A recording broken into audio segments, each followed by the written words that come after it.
Who would imagine like scoring with Hans Zimmer on a project like Ramayana, which is one of the biggest projects? I personally feel that it has the same potential as Avatar and Titanic. First session was in London, second one was in LA, third one was in Dubai. You've always been very supportive of newer talent. What makes you so brave? If I'm not excited about any artist on stage, who's going to be interested? For you, a voice is also like an instrument. From the root, it comes into the instrument. So the voice plays a very, very important role in ideating or to expressing. A lot of the people, they were literally going bonkers on a song like Nadan Parinde, for example. If you don't cease to exist, I think the Spirit of God comes in your voice, in your mind. You're able to give that level of happiness in a world which is torn on various lines. Our heart is a shrine. And if the shrine is polluted with hate and disgust and hopelessness, you'll only see people come to say. We live in an era when there are a lot of discussion around AI, for example, and how AI can possibly create songs and everything. Because of the internet, we're talking like this. So that's a blessing. But I think everything is a tool which we have to choose what we get at. Question Ranbir Kapoor. How do you feel playing Ramji on? If you could collaborate with any artist, living or not, for a live performance, who would it be, sir? Definitely Michael Jackson. Would you dance like him as well, sir? Most memorable fan interaction you had during a concert too? I think in 2010 when we... A question that you would have wanted to ask Michael Jackson. Why don't you do more concerts in India?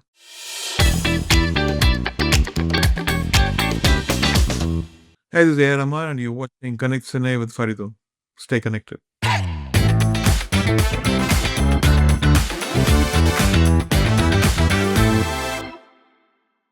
Rahman sir, welcome on Connect Cine and thank you very much for joining from Los Angeles. Thank you. Nice seeing you again. It's amazing to see you, sir, and congratulations for the Wonderment Tour. There is a tremendous buzz in Vancouver. You're performing here on 18th July. Yeah. Looking forward, sir. It's a wonderful arena. Yeah. Thank you. Are you looking forward? Like, Yeah. What is The whole tour is...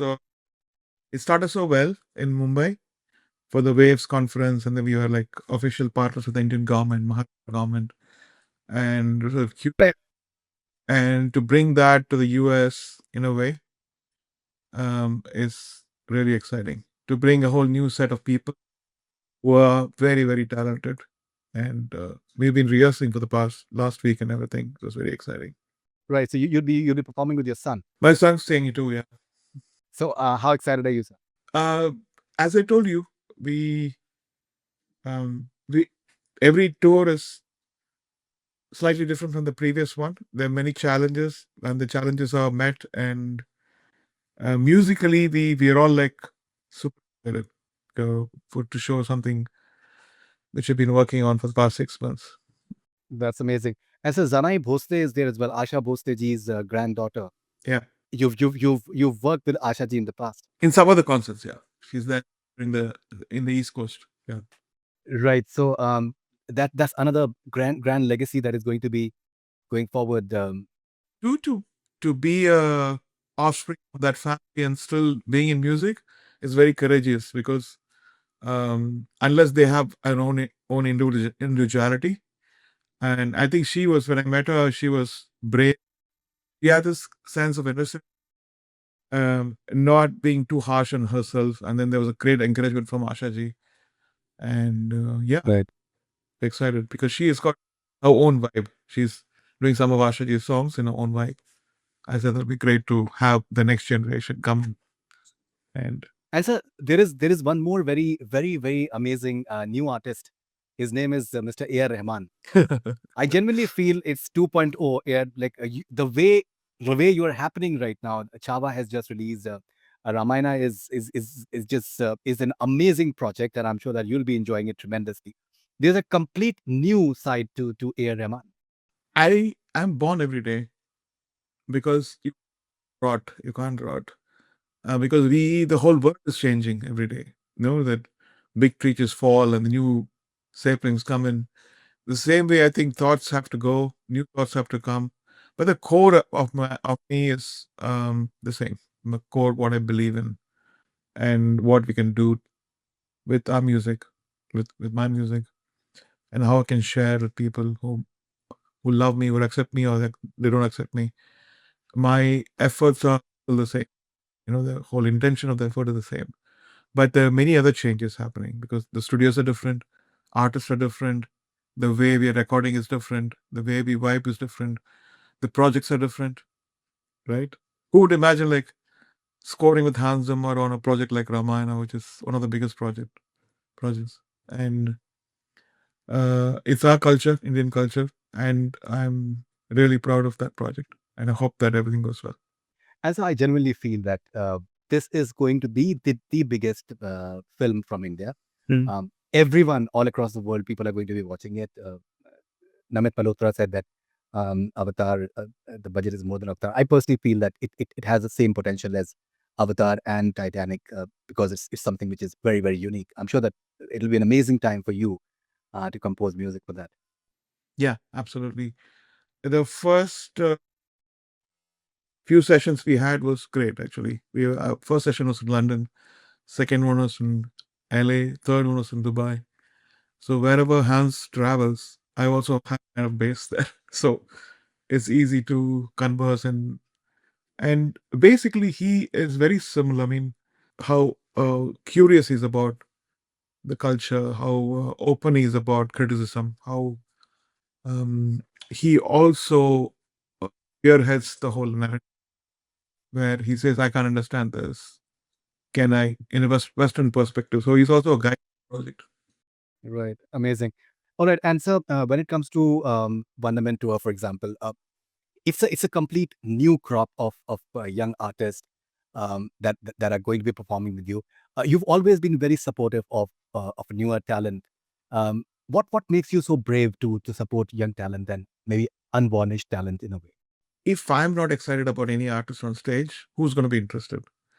I need Wow. to because that's how a Minmini came in, or a Chinmayi came in, or a Sid Sriram came in, because you can recognize the spark because we are not worried about what car they're going in, which house they're living in. We want the soul, that soul to contribute to the composition, right? And whether uh, Nitish or whether it's Aditya or whether it's my son or whether it's Zenoy, Shubha, all those people who are coming in, or Mesa Kara who's coming in from UAE. It's about what they're going to give or how they're going to turn the stage into a magical place, right? So Aditya is a recent, I think he's brilliant, and he's also part of my um, the meta band which I'm creating called Secret Mountain. He's doing the Tamil voice of that. Akam um, Zen is the character which he's singing on, and we casted him last Right. year. And then Nitish sang the promo Teresh guy, like Anand Rai's new film. Right. Yeah, and so like literally they had a very big singer audition for that, but we all liked Nitish's voice, and so and everybody loved it, and so like, what is he going to sing again? And so here he is coming in. Right. So you've very famously said in the past that for you, a voice is also like an instrument. Yeah, And the way you utilize that is beautiful. That's a very unique way of looking at a human voice as well. Um, could you please elaborate on that, like how it is yeah. contributing? I followed everybody what I'm creating. When I'm playing a piano, I'm actually humming what I'm playing inside my mind. So if you look at a Shania play, if you look at Lakan Saab, what he used to have in mind singing would come as a Shania. And if you look at Sultan Khan Saab, who was one of the greatest Taraki player, he would just sing exactly what he'll play. You'll ask him to sing it, it'll exactly, because from the root, it comes into the instrument, right? So the voice plays a very, very important role in ideating or to expressing. If you don't have it inside, it won't come. It won't come on the keyboard. It won't come on the guitar. It won't come in. So it has to come from your soul. And the soul, the soul is the voice actually. Right? The first thing, which is internal, whether it's you singing in the mind or whether you're singing with the voice. I think that's very important. Right. So I was seeing the clips of your shows in the past, and a lot of the people they were literally going bonkers on a song like Nadan Parinde, for example. A lot of the soft melodies is something that people were literally crying on and connecting to. It's very difficult to grip an audience, a live audience, especially with softer melodies. Uh, what sort of mindset is it that you are going through when you're performing those songs? And is it like a Sufi sort of moment for you when you're just connecting with the God? Absolutely. Think there are only two things. They're saying what is allowed and what is allowed. What is allowed is always being one. When if you don't cease to exist, I think the spirit of God comes in your voice, in your mind, in your thought, in your hand, in your eyesight, in your ears. And we all attempt to go into that state where whether it's going in a lift or singing in front of the audience or composition or sitting in a studio to compose. And over time, it comes in with ease. Whatever pressure you want, and you can nullify yourself and cease to exist, and that art exists, with the blessing. And it's a very, very samadhi state where sometimes, it's just one. And for the that's not, you need to have the chops. You need to do your practice. You need to learn your lyrics. You need to be good on sur and everything, because that also a technical thing happened. It is a duality there. There is a lot of technical things which is important. At the same, can you over that can you flow and do something for the audiences, right? So Absolutely. over time you get used to that and you don't get nervous. Before coming to stage was like death for me. Oh my god, what am I gonna do? What fails? And then finally all the noise goes away and you become one with what is happening. Because if they come wanting to spend time with us, leaving their jobs and bring their children, dressing up, going to the car, I think you won the battle half. They want to spend time with you. They're loyal. So I'm grateful for all that stuff. And they show up, buy the tickets, come, and it's a kind of reunion between which music is actually doing. You know, the singer and the audiences. So you've performed in US many times, in North America many times, but this is my personal opinion that the Wonderment Tour, it is having a very vibrant energy to it, which is very different from any of your past tours. This is entirely my personal tour. You're also going to UK. You'll be performing. First of all, so why the title Wonderment? And would you agree that there is a different energy to this tour? Yes, because I think when I started performing, there were my performance is completely different from what people are doing, and they were like you having a book and doing. But I wanted to, if Michael Jackson can perform like that within your own limits, why can't you? Why can't we show a show like that? So my shows became more entertainment and music together, so that they're bored with people standing there and doing. That it's got energy, it's got movement, it's got unpredictability and everything. And over years, I think people have started. The young artists are doing shows, and I wanted to be different from them. I wanted to uh, also grow on the way of how we conceive the show. And this is about gratitude. This show is about gratitude, or as the blessing we have, not taken granted, but um, to acknowledge the blessings of love, blessings of talent, blessings of people showing up, and that is wonderment. Every breath is a wonderment. Like, yeah.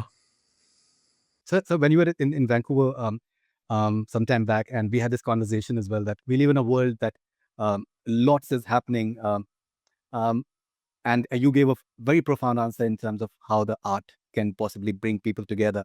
When so many people they'll come together in PNE Auditorium on 18th July, and all across US, for example, and what they'll be taking with them, as you mentioned, is love and happiness.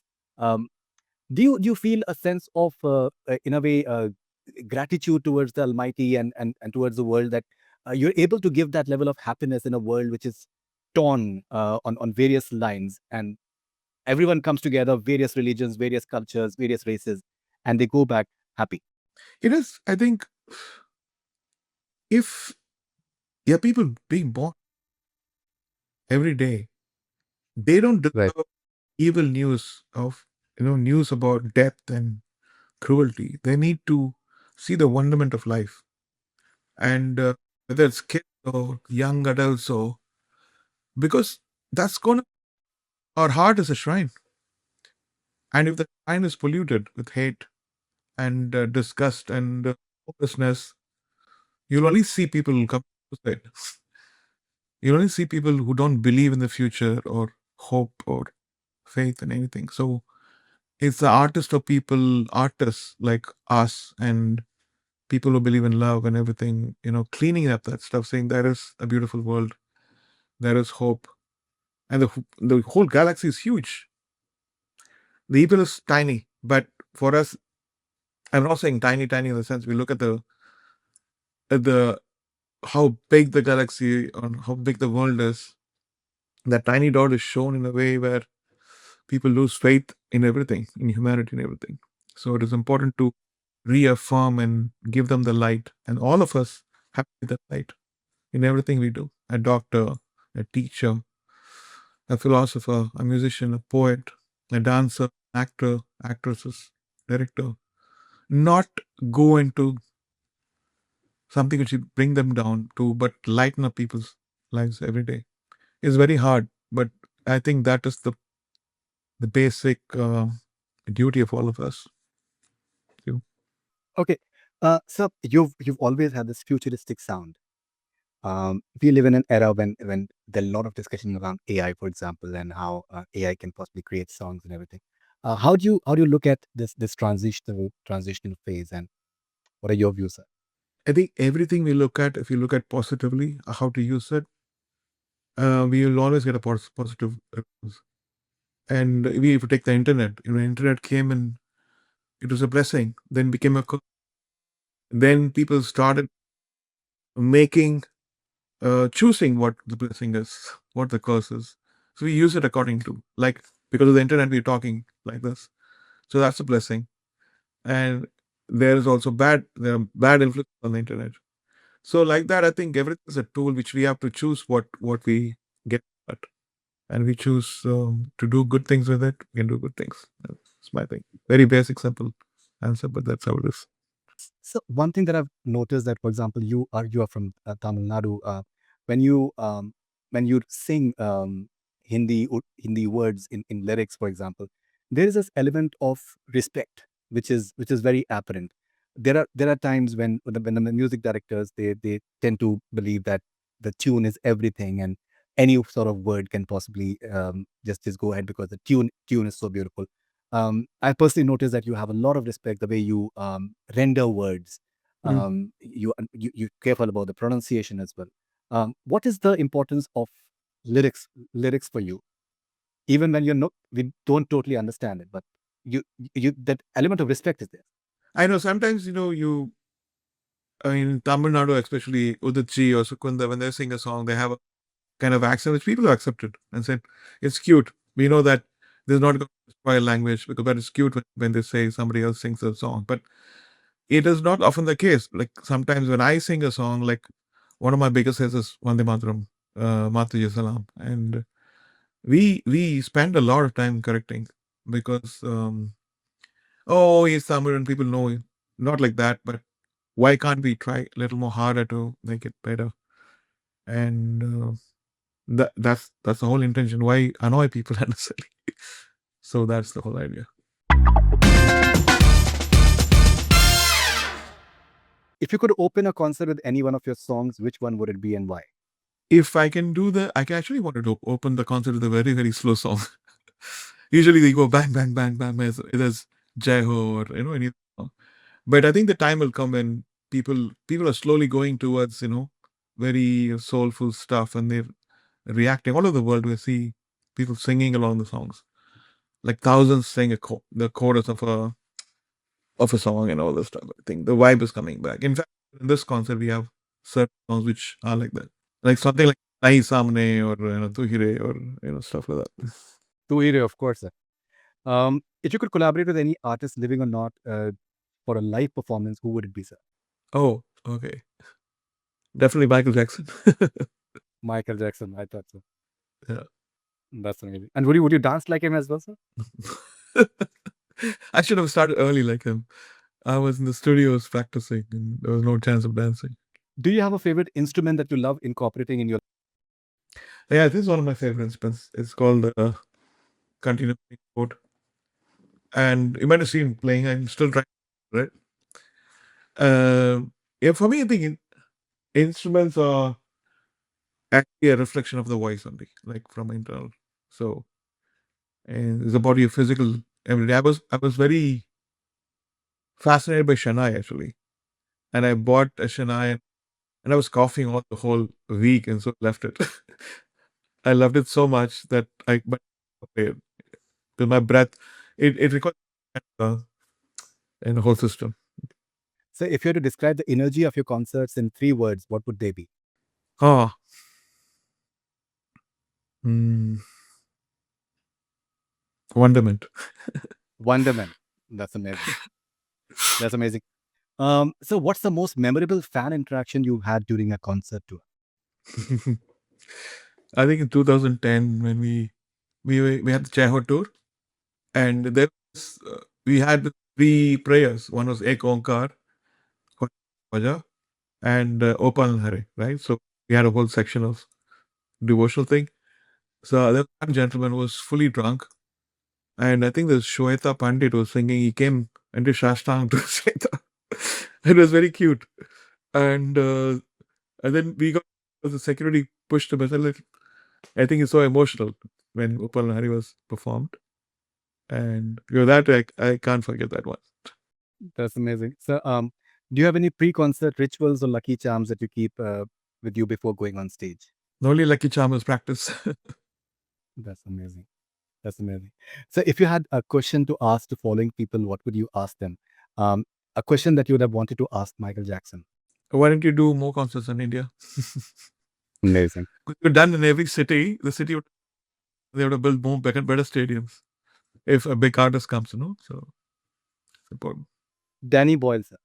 Uh, I know the answer, but I'm not going to tell the answer. Like, why not direct the musical on stage? Fantastic. Hans Zimmer. I can't reveal any of those now because we're doing a movie together. We don't want to get in trouble. If you had to ask a question, Ranbir Kapoor, sir. I'm going to ask him, how do you feel playing Ramji on screen? Fantastic. Just one glimpse of him, and I think he's looking really, really amazing, actually. Yeah, absolutely. All right. Thank you so much, sir, and best wishes for your the entire concert tour, and see you in Vancouver very soon. I'm sure that it's going to be a truly, truly amazing experience for everyone. Thank you so much, sir. Okay. Thank you.